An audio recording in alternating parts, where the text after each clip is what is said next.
Before you go to Amsterdam, watch this first. These quick tips will save you time, money, and maybe a few embarrassing moments.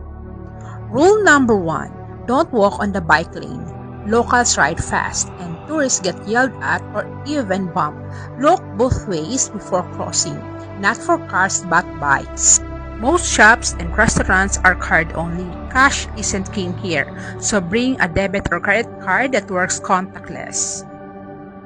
The Van Gogh Museum and Anne Frank House sell out days ahead.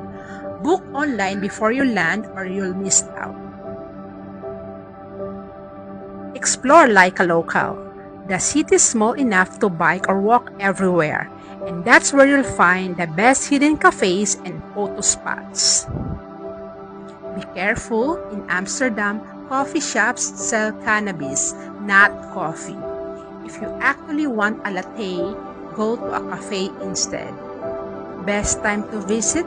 Visit between April and May for tulip season or September for fewer tourists and perfect weather. That's your Before You Go Amsterdam edition.